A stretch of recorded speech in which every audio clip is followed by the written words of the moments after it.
I'm visiting my home province of Saskatchewan right now. A couple years ago, I was asking my dad about family history and specifically about his parents. They're French Canadian, so I call them ma mère and père. They were born and raised in Saskatchewan, worked on farms, and I remember her speaking a lot of French that I didn't understand.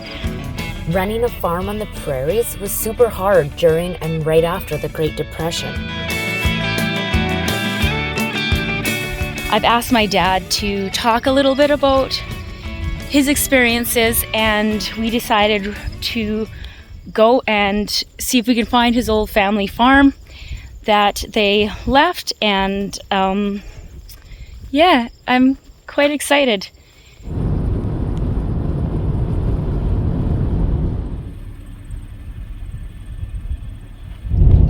Okay, so I'm just going to pull off on this road here. First of all, we'll tell a little story.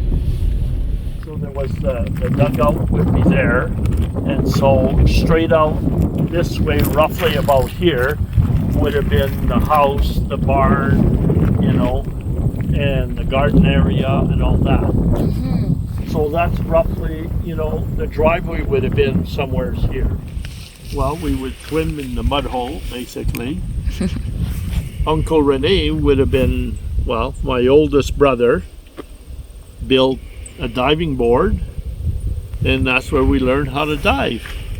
Then in the winter, we learned how to skate, and because there was 6 boys, 3 on each team, and we played hockey for hours on end.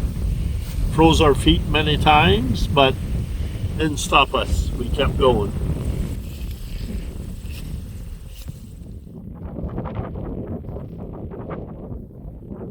So what year would you say your family came to this land then? 1912. 1912. And where they came from? Quebec? Quebec. Right. Saint-Éloi.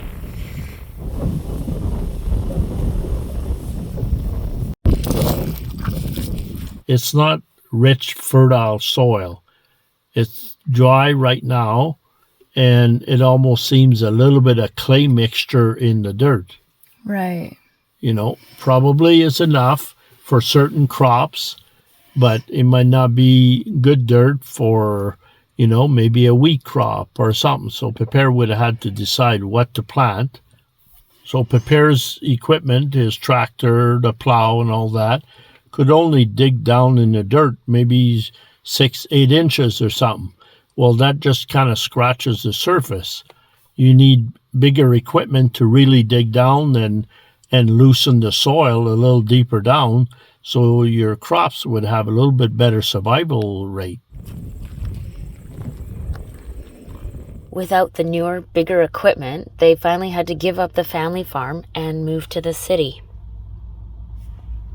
And at the time that Pepper sold, he had turned 65, so he basically, you know, it was kind of retirement age for him. And so we moved to Prince Albert, and Mimir found work in a store. This is basically where this story in the song ends, but in real life, out of the blue, my Mimir and Pepper get this unexpected inheritance, which gives them a secure retirement.